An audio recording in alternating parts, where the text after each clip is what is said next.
Bonjour et bienvenue sur cette vidéo où j'ai envie de partager avec vous sur le sujet de l'énergie, ou plutôt les énergies, puisqu'il en existe plusieurs formes et c'est le sujet de cette vidéo. Donc j'avais déjà fait une petite vidéo sur ma chaîne YouTube où je me présentais et où j'expliquais que l'une des choses que j'ai beaucoup vécu étant plus jeune, c'est le manque d'énergie.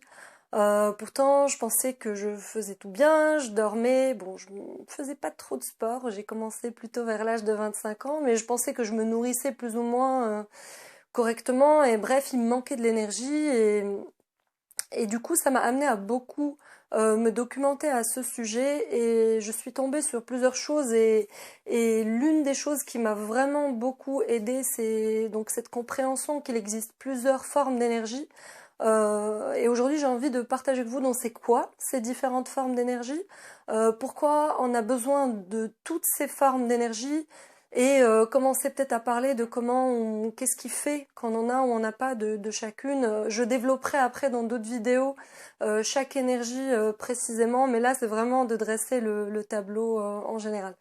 Donc cette trouvaille-là, c'était dans un bouquin qui s'appelle The Power of Full Engagement ou le pouvoir de l'engagement entier ou maximum, et c'est un bouquin de Tony Schwartz et Jim Loehr, je sais pas si je dis bien son nom.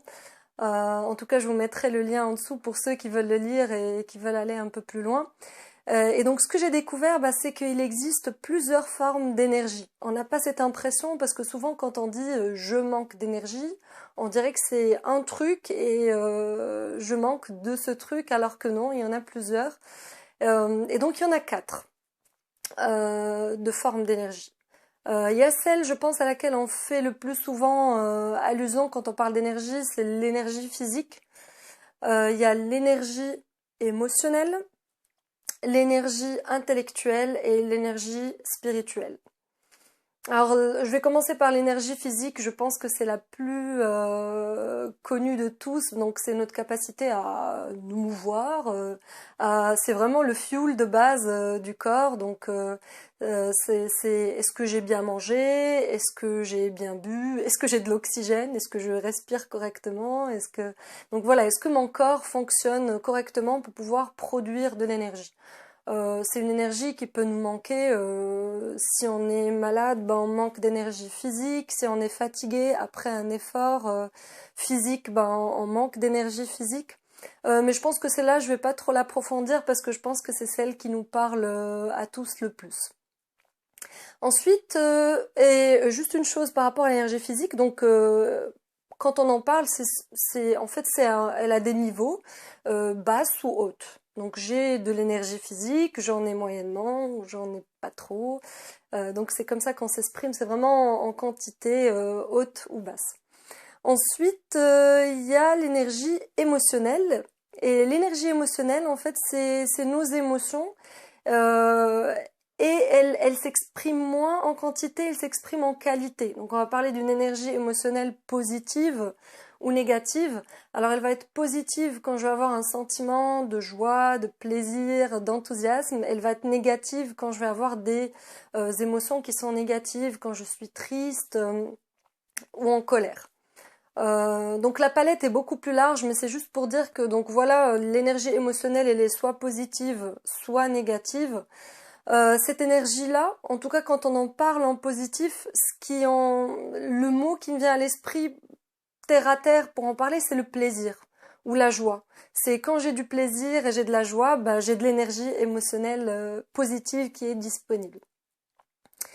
Ensuite vient l'énergie intellectuelle. Donc l'énergie intellectuelle, c'est notre capacité à nous concentrer sur un sujet donné, c'est notre capacité à produire des idées ou à capter des réalités. Elle est très proche, ou en tout cas très... Bon, on verra après que toutes les énergies sont liées, mais on peut dire, ouais, mais l'énergie intellectuelle, c'est un peu la même chose que l'énergie physique.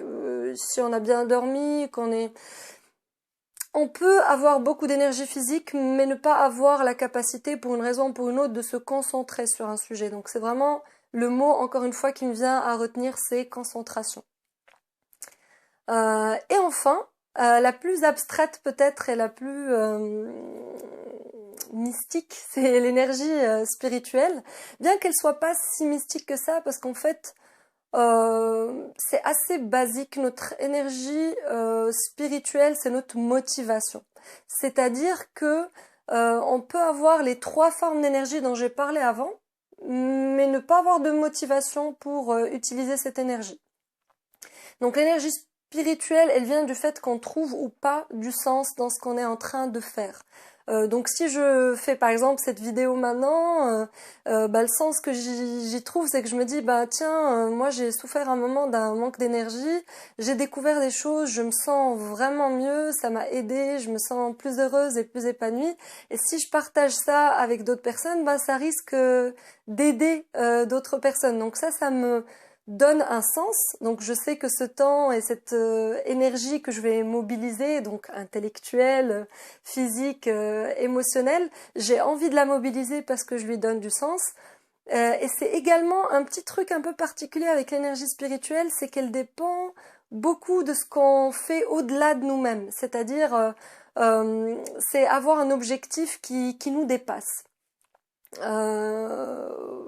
Voilà, donc là je vous ai vraiment défini très basiquement les quatre formes d'énergie telles qu'elles sont définies dans le bouquin. Comme je disais, je ferai ultérieurement des petites vidéos pour développer vraiment chacune de ces énergies et comment en avoir en abondance. Mais juste avant, je vais peut-être donner quelques petits exemples de manque de l'une ou l'autre d'énergie. Donc par exemple, comme je disais, si on sent que on n'arrive pas à se concentrer, on a de l'énergie physique, on est là, on est joyeux, mais on n'arrive pas à se concentrer, c'est un manque d'énergie intellectuelle. Si on est là et que on est triste ou la vision qu'on a de la suite de la journée est un peu négative, on a envie de rien faire, on n'a pas envie d'aller de l'avant, donc ça veut dire que on a en stock de l'énergie physique et peut-être de l'énergie intellectuelle, mais on n'a pas envie de les utiliser parce que la joie qui est le moteur et l'énergie émotionnelle n'est pas là. Et un exemple que j'aime bien donner par rapport à l'énergie émotionnelle, c'est quand on doit se lever très tôt. Ça, c'est un exemple qui me parle beaucoup parce que je suis pas très du matin. Et en fait, imaginez que vous devez vous lever à 5 heures du mat. Bon, moi je dis ça, genre 5 heures du mat, c'est un truc, pour moi, c'est super tôt. Bon, peut-être qu'il y en a qui se lèvent régulièrement à 7 heures. Mais en tout cas, pour moi, bon, 5 heures du mat, mais encore, qu'est-ce qui va se passer à 5 heures du mat? J'aurai pas la même énergie si je me lève à 5 heures du mat parce que je vais prendre un vol, parce que je vais partir sur une île, profiter du soleil, que je serai en vacances avec mes amis ou avec mon chéri, ou si je me lève à 5 heures du mat parce que il faut que j'aille à je sais pas, une conférence que le sujet ne m'intéresse pas mais que je m'étais engagée, que c'est à 200 kilomètres et qu'il faut que je parte tôt pour y être à l'heure et que ça fait partie de mon travail et je dois le faire. Donc vraiment c'est le même événement mais qui va pas mobiliser la même énergie et chez moi. Donc voilà, j'ai essayé de vous donner des petits exemples. J'espère que ça va vous aider. La prochaine fois que vous dites je manque d'énergie, prenez peut-être juste quelques secondes pour vous rendre compte de quelle énergie vous manquez. Est-ce que c'est vraiment l'énergie physique basique qui manque? Est-ce que c'est de l'énergie émotionnelle? Est-ce que la vision que vous avez de la suite de la journée ou de la semaine ou de la vie est plutôt négative? Est-ce que c'est de l'énergie intellectuelle et une incapacité à se concentrer? Ou est-ce que c'est un manque de sens? Voilà. Donc j'espère que cette vidéo va vous aider. J'en ferai d'autres, comme j'ai déjà dit, pour développer chaque énergie et voir avec vous comment j'ai pu en libérer un petit peu plus sur chacune de ces énergies et en profiter pour se sentir mieux et aussi réaliser mes objectifs, mes rêves. Voilà, je vous souhaite une très belle journée et je vous dis à très bientôt.